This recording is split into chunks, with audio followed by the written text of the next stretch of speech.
Welcome back to another episode on the MLD Balls page. On today's episode, we're going to be acting like if I was the GM of the Orlando Magic. This team just came off of a great playoff series against the Cleveland Cavaliers. They weren't expected to make the playoffs as soon as they did, so just doing that, I hate to say it, but they're just happy to be there. Even though they took them to 7 games and they could have won if they had a team that was more built around winning a championship that season. That's exactly why you should always build your team to win games. That team really needed guard play bad, and it showed in that series.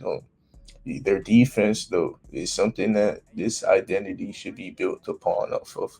Because Paulo Banchero is a great defender, Franz Wagner is a really good defender, and Jalen Suggs has became an All NBA defender. So you got those three core guys who all play defense very well.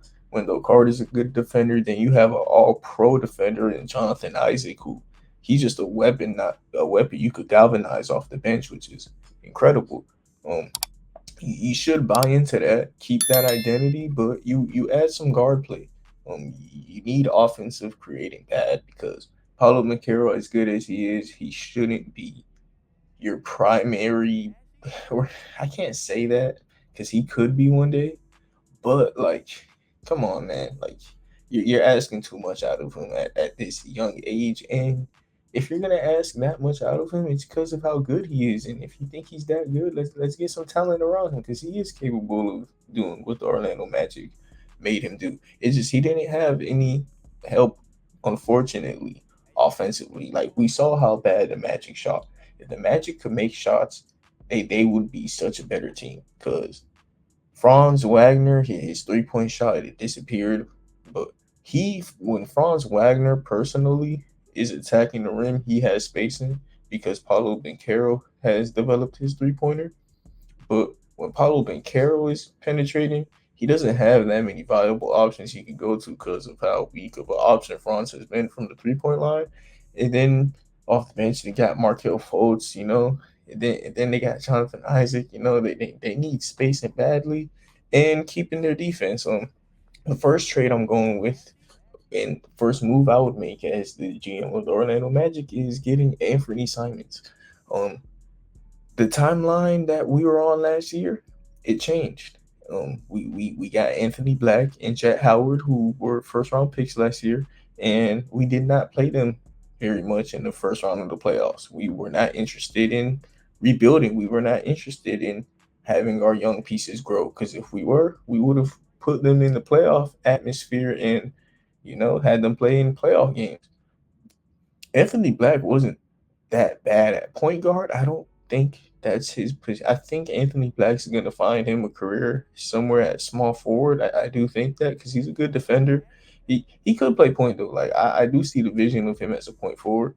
Anthony Black could play point guard like a LaMelo Ball type, but Orlando could send him to Portland and they'll see what they do with that. While Jet Howard could be a nice little scorer because he can put the ball in the basket. Just Orlando wasn't giving him minutes. He didn't get the opportunity to do, and we know what type of prospect he was.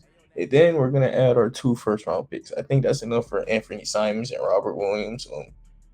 Yeah, Anthony Simons though he comes to Orlando and he gives them that spacing immediately because he shot 37 on like 7 attempts last season, maybe 7 to 9, like just straight off of attempts. He's a plus, and his playmaking is something that the Orlando Magic could very much utilize. Anthony Simons' problem is staying on the court though, because he played like 46 games last year, I believe, which isn't good. But at the same time, he was playing on the Blazers team that he knew he could miss games on. You got to keep that in mind because when players are not playing on good teams and they know that they're tanking, they don't force themselves to play or they don't play as many games as they really would, because why? Um, Anthony Simons, so the defense, believe it or not, I don't think it really gets that much worse from Anthony Simons to Gary Harris. Yes, the skill on defense gets lower, but with Anthony Simons, there's going to be less turnovers on the offensive side of the ball. so it's not going to be as much fast breaks. Paulo Banchero is not going to have to do as much playmaking, so he would be able to focus more on defense. That's how Anthony Simons would also make their defense better, just by giving their defense more energy, because Franz Wagner and Paulo Banchero would be able to have less ball handling duties. And if those guys have less ball handling duties, that means Anthony Simons is going to be creating havoc on the 3 point line, because he's someone who you have to pick up from 30 feet. Believe it or not, he learned a lot from Damian Lillard, and just if Anthony Simons could stay healthy, he is the perfect plug-in fit for Orlando. They can move Jalen Suggs to shooting guard pretty easily, and Robert Williams, like I said, we got to keep that defensive identity. And Robert Williams, I think in 2022, he should have won Defensive Player of the Year over Marcus Smart, but he got hurt, and that changed everything in the voting. Robert Williams instantly impacts this defense, and this trade is an all in trade for Orlando, because they're gonna have to be willing to pay Anthony Simons and Robert Williams. That's basically what this is, and they give up young assets, and I don't see a reason why you wouldn't do that. We're gonna go into free agency now. For free agency, I want Tyus Jones, our guard play last year. I want that to be entirely a new thing. Markel Fultz, you can't shoot, it's not cutting it. Gary Harris, he was cool, it's not cutting it. You know, uh, Cole Anthony, we're gonna see what we do with Cole Anthony after this, because just I Tyus Jones is the best backup guard in the league, and we're gonna go have a 50-40-90 backup point guard who's very good and very careful with turnovers. And then at our starting point guard, we're adding a guy who could be an all-star in Anthony Simons. So our guard rotation is entirely different.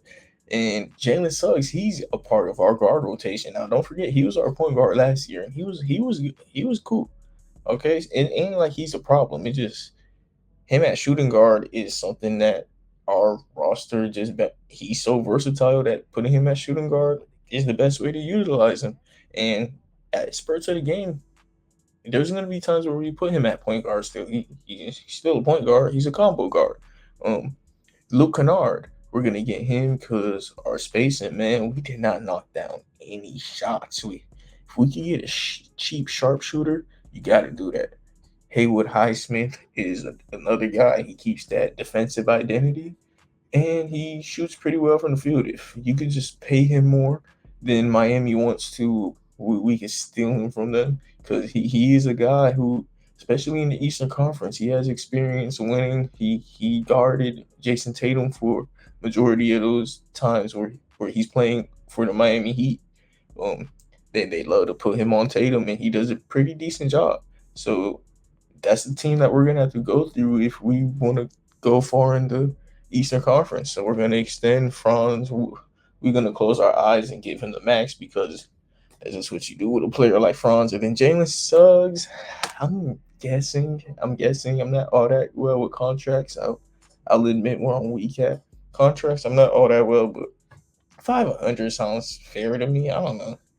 The percentages go crazy nowadays, man. Who knows what these guys deserve? But Franz, he's gonna get whatever he asks. So another trade we're gonna do is we're gonna move on from Cole Anthony. Now we got Tyus Jones, because Cole Anthony, yeah, he's cool, but sometimes when I'm watching Cole Anthony, really, man, he gives me that a lot. And the craziest part is, so does Karis LeVert. And it's we're just doing this because we're buying into our team, and this is just position of need. And I could either have a streaky point guard next to Tyus Jones or a streaky wing. I'll put a streaky wing next to him. It fits our team better. Karis LeVert does have capabilities of running the point guard. Karis LeVert, hey, some days he's literally like Cole Anthony, but a forward. And Cleveland, if they shuffle around their roster a little bit, move on from Darius Garland, they may want a backup point guard. We might just, and then we swap sharpshooters. Sam Merrill is a 28-year-old sharpshooter who's 6'4", and Caleb Houston is a 21-year-old sharpshooter who's 6'8".